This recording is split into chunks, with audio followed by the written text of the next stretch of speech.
Saudações aos irmãos e às irmãs que nos acompanham na nossa palestra de hoje do Instituto Espírita Terceira Revelação Divina. O tema de hoje escolhido é a virtude. É um tema que consta do capítulo 17, Sede Perfeitos, do Evangelho segundo o Espiritismo. O Evangelho, nesse item, traz a seguinte instrução do Espírito François Nicolaus Madeleine. A virtude, no mais alto grau, é o conjunto de todas as qualidades essenciais que constituem o homem de bem. Ser bom, caritativo, laborioso, sóbrio, modesto, são qualidades do homem virtuoso.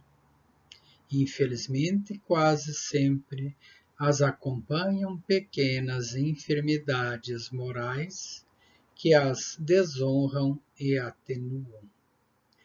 Não é virtuoso aquele que faz ostentação da sua virtude, pois quem lhes falta a qualidade principal, a modéstia, e que tem o vício que mais se lhe opõe, o orgulho.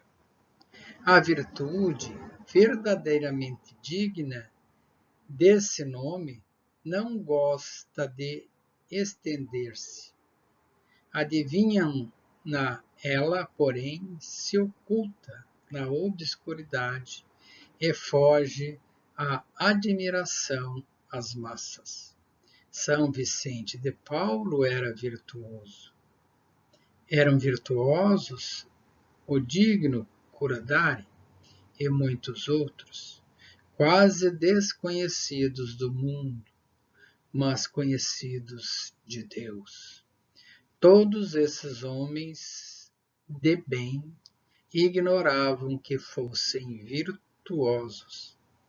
Deixavam-se ir ao sabor das suas santas inspirações e praticavam o bem com desinteresse, completo e inteiro esquecimento de si mesmos. Que bela mensagem para começarmos nossa reflexão de hoje. Então, a virtude é a qualidade moral ou atributo positivo de uma pessoa.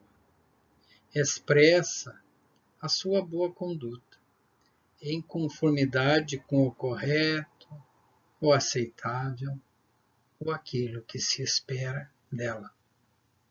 Há as virtudes intelectuais, ligadas à inteligência humana e à capacidade de aprender com o diálogo e a reflexão, na busca do verdadeiro conhecimento.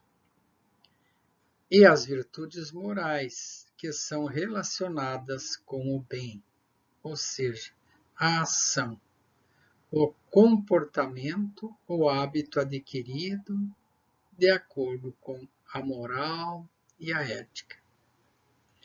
Por virtude, entendemos então os valores, as qualidades, os atributos, os dons, a dignidade da pessoa humana, o mérito, a nobreza, a justiça e a generosidade, dentre outras tantas, conforme veremos no estudo de hoje. A virtude, no mais alto grau, é o conjunto de todas as qualidades essenciais que constituem o homem de bem, diz o texto.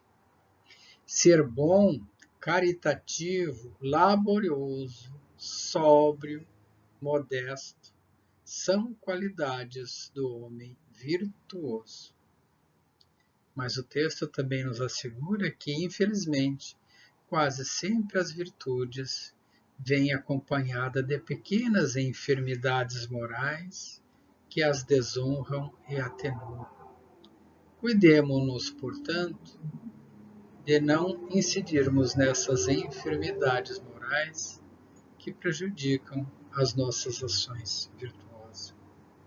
A virtude é, portanto, então, o antídoto dos vícios.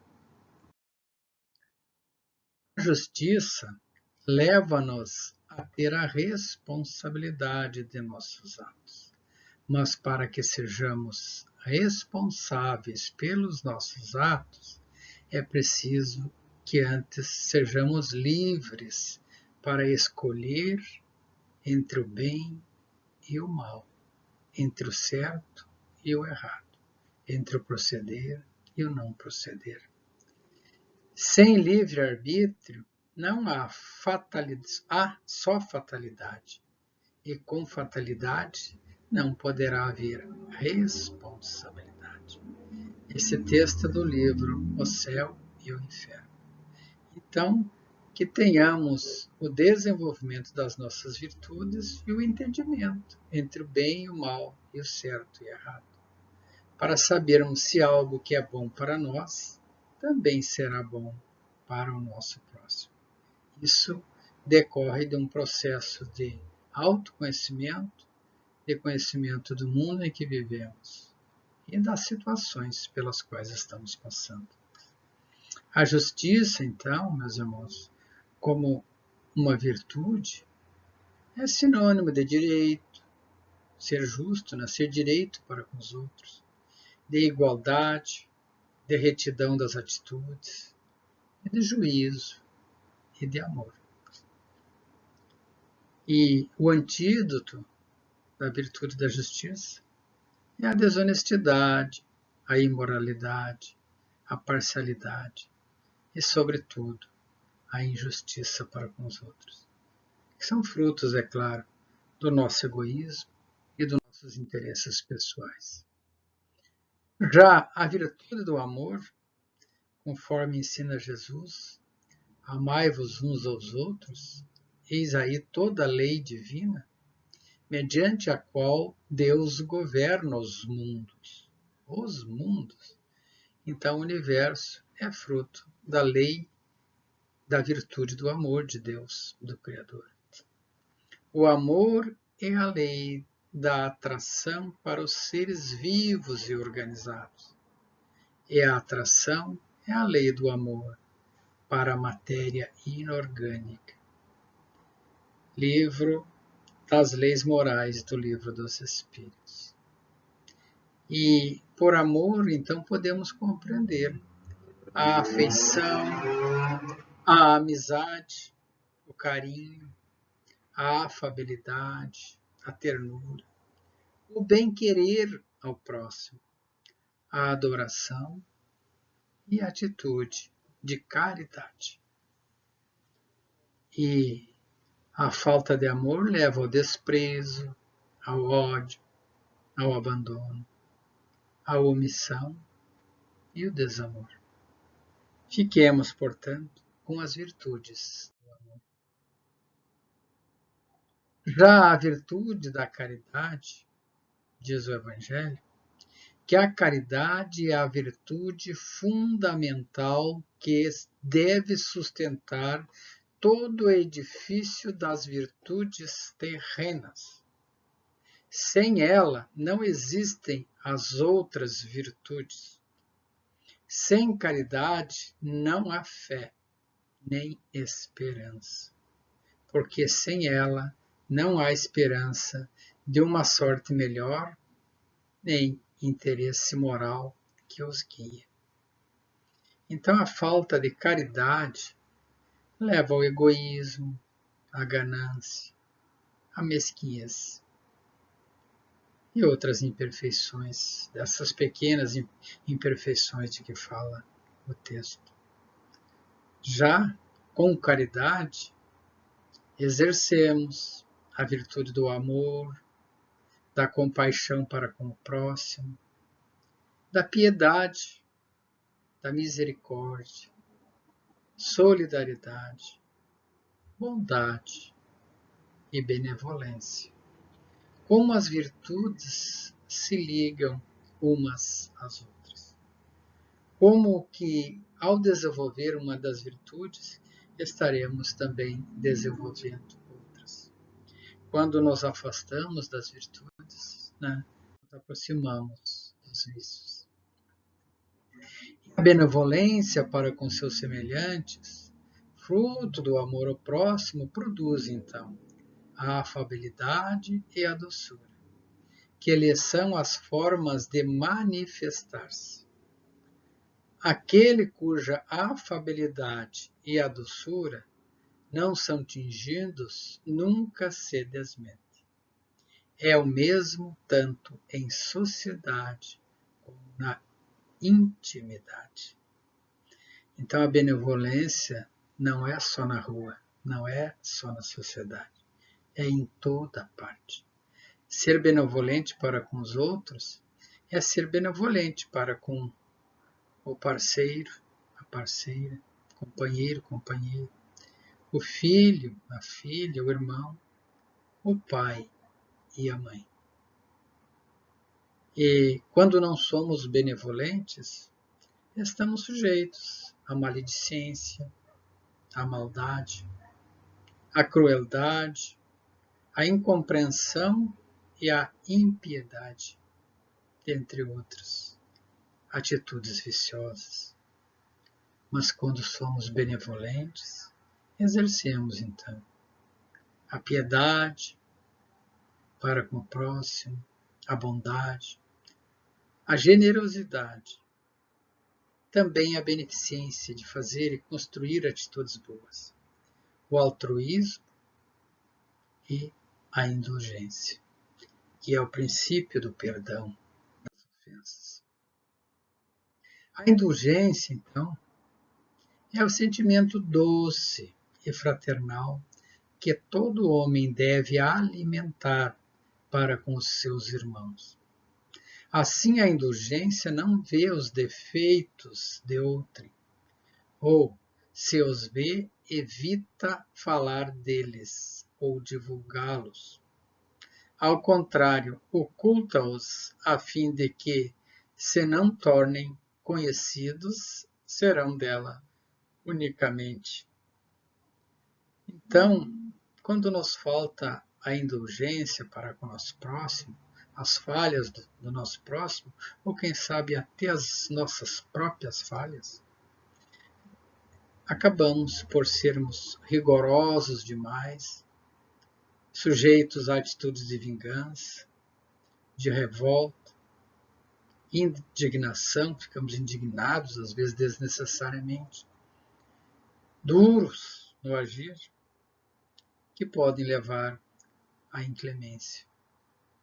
Mas com a indulgência, sim, podemos nos tornarmos pessoas clementes, misericordiosas, compreensivas, desculpar as falhas dos outros e as próprias falhas, absolver os erros e desenvolver, portanto, a capacidade de perdoar, a capacidade do perdão.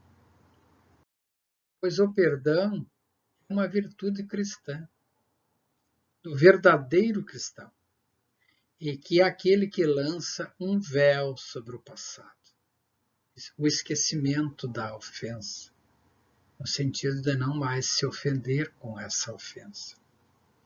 Esse é o único que vos será levado em conta, diz o Evangelho, visto que Deus não se satisfaz com as aparências. Ele sonda o recesso do coração e os mais secretos pensamentos. Deus sabe tudo o que pensamos, todas as nossas intenções, pois está tudo guardado na nossa consciência, diz a doutrina espírita e nos ensina. Então, tudo que fizermos, pensarmos de bem ou de mal, está escrito, ou fica escrito nas páginas da nossa consciência. Quando não perdoamos, tendemos a acusar os outros, a castigá-los, a nos vingarmos, a puni-los, né? E levarmos-nos a envolver com inclinação às mágoas e ressentimentos que nos fazem tanto mal, que nos pesam, que nos mantêm atrelados àquelas velhas mágoas e àquelas velhas situações. Como se estivéssemos olhando o mundo pelo retrovisor, presos ao passado. Precisamos olhar para frente, esquecer aqueles acontecimentos e construir um novo caminho. Isso a todo instante. Quando perdoamos, então, nos tornamos capazes da remissão das culpas, da desculpa, da absolvição, fornecer o indulto, a anistia, também a indulgência e a misericórdia para com o nosso próximo. Coisa linda, né? A gente refletir um pouco sobre cada virtude, o que ela representa em nossas vidas, em cada momento em que vivemos. E tem a virtude do trabalho, ou do labor. E o trabalho, diz o Livro dos Espíritos, que é uma lei da natureza. Por isso mesmo que constitui uma necessidade, por ser uma consequência da sua natureza corpórea. Então, neste mundo corpóreo, nós temos que trabalhar para o nosso sustento daqueles que estão sob nossa dependência, ou que convivem conosco, colaborando uns com os outros. Jesus, quando foi à sinagoga e se destacou como aquele jovem prodígio, né, perante os condutores, né, os líderes daquela sinagoga, daquela região, foi convidado a ir ensinar na sinagoga, a estudar. Então, a sua mãe, percebendo isso, foi falar com ele para matricular na escola. E Jesus disse: primeiro eu quero aprender o ofício ajudando o meu pai. E Jesus foi trabalhar na prática, na marcenaria, na oficina. E ali, trabalhando e aprendendo com o seu pai, ele foi construindo o seu caráter naquela encarnação.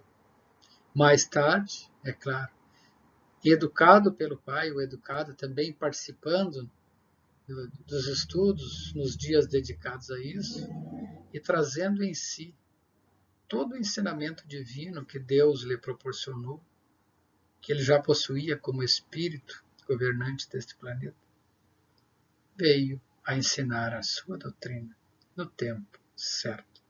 Mas, sobretudo, ele nos ensinou que precisamos trabalhar neste mundo e depois também no próximo. O trabalho é expiação e, ao mesmo tempo, meio de aperfeiçoamento da inteligência. Sem o trabalho, o homem permaneceria sempre na infância, quanto à inteligência. Por isso é que, se seu alimento, sua segurança e o bem-estar de cada um de nós depende do nosso trabalho. Seja o nosso trabalho para produzir aquilo que necessitamos para uma vida no mundo material, né, e nos sentirmos bem, quanto para alimentar o nosso espírito para a vida espiritual. Que ela não se separa. Por ora estamos aqui, por ora estaremos desencarnados do outro lado do mundo. E o trabalho é o antídoto, né, da ociosidade, da melindrice, né, da malandrice, da vadiação do ócio. E é sinônimo de emprego, de função, de ocupação, de tarefa, atividade, incumbência e obrigação. Seja na nossa casa, no nosso ambiente de emprego, no ambiente de casa espírita, por exemplo. Então, toda atividade útil é trabalho. diz a doutrina espírita. Tudo que fizermos para o bem, seja para o nosso próprio bem ou para o bem comum, é trabalho. Né? Então, que possamos compreender essa virtude do trabalho. E não sejamos, como se diz, desestimulados ao trabalho. Sobriedade é a particularidade, característica ou condição de quem é sóbrio e que não se encontra sob efeito dos vícios, como, por exemplo, de álcool, de drogas ou outras obsessões que nos levam a tirar da nossa razão, que também é uma virtude de ser sóbrio. Ser sóbrio, buscar na palavra a sobriedade e a concisão. Poucas palavras, muitas coisas. O livro dos Espíritos é toda uma revolução, porque é conciso e sóbrio. Poucas palavras, muitas coisas. Nada de flores de retórica, nada de imagem, mas apenas pensamentos grandes e fortes, que consolam e fortalecem. É por isso que ele agrada, e agrada porque é facilmente compreendido. Eis o cunho da superioridade dos espíritos que a ditaram. Eles foram claros, precisos e concisos ao responder aquelas perguntas realizadas pelo codificador. Esse texto a gente encontra na Revista Espírita de agosto de 1982. Estilo de boas comunicações. Tá? Não é virtuoso, diz o Evangelho, não é virtuoso aquele que faz ostentação da sua virtude, pois que lhe falta a qualidade principal, a modéstia, e tem o vício que mais se lhe opõe, o orgulho. Então, todo aquele que for orgulhoso da sua virtude está deixando de ser modesto e põe tudo a perder, porque orgulhoso de ser virtuoso está deixando de ser modesto. E a virtude verdadeiramente cristã e verdadeiramente espírita é que nos concita a conservar-nos, através de nossos corações, tudo que seja orgulho, vaidade, amor próprio, que sempre desonram as mais belas qualidades. Então, o excesso de orgulho, de vaidade, o excesso de amor próprio, né, pode pôr a perder as nossas qualidades e as nossas virtudes. Quem diz isso é François Nicolas Madeleine, 1862, em Paris. A modéstia é outra virtude, portanto. Diz o Evangelho que São Vicente de Paula era virtuoso. Ele, como outros homens de bem, ignorava que fosse virtuoso. Deixava-se ir ao sabor de suas santas inspirações e praticava o bem com desinteresse, completo e inteiro esquecimento de si mesmos. São Vicente de Paula é conhecido por uma obra de beneficência, assim como Curadários, né, que são espíritos citados no Evangelho segundo o Espiritismo pelo seu trabalho de caridade. Foram também santos da Igreja Católica. E o antídoto da modéstia, então, é o orgulho, a ostentação, a vaidade, a pretensão e a soberba. Né?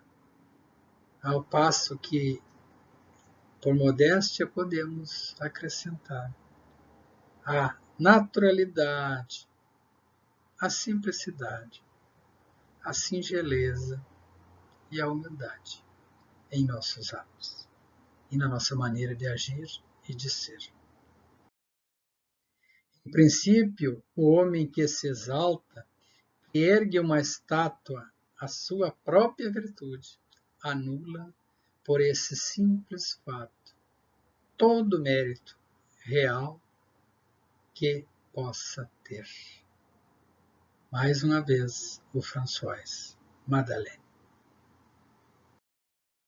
Mais vale pouca virtude com modéstia do que muita com orgulho. Então é melhor que se faça pouca coisa, mas seja modesto, seja sincero, seja humilde, que seja um ato de fato virtuoso, do que fazer muita coisa para alimentar o próprio orgulho e a própria vaidade. É isso que está nos alertando o texto. Pelo orgulho é que as humanidades sucessivamente se hão perdido. Pela humildade é que um dia hão de se redimir. E como Cristo nos ensinou a humildade? Em quantas passagens do Evangelho ele fala dos pequeninos, dos simples, dos bondosos, dos misericordiosos. Compara os orgulhosos que faziam seus donativos aos templos, quanto aquele outro que doava uma moedinha em simplicidade, em silêncio. Quando compara o obro da viúva, que deu a sua única moeda do sustento do seu dia, com aquele que depositava dinheiro, bolsa de dinheiro, ao templo para que todos vissem. E ele diz, em verdade, essa foi a que mais deu, pois tirou do seu sustento. É isso que Jesus nos pede, que façamos as coisas de coração, não nos preocupando em que o mundo veja, porque, por certo, Deus está vendo as nossas boas ou as nossas más atitudes. E elas estarão escritas no livro da nossa consciência. A virtude é concessão de Deus, ou é aquisição da criatura? Essa pergunta está no livro O Consolador.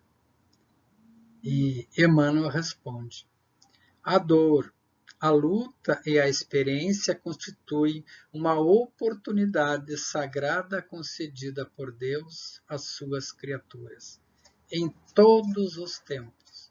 Todavia, a virtude é sempre sublime e imorredora, aquisição do espírito nas estradas da vida, incorporada eternamente aos seus valores conquistados pelo trabalho e pelo esforço próprio.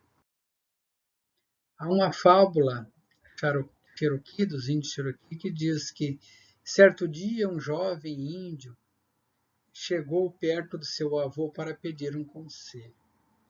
Momentos antes, um de seus amigos havia cometido uma injustiça contra os jovens. E, tomado de raiva, ele resolveu buscar os sábios conselhos daquele ancião.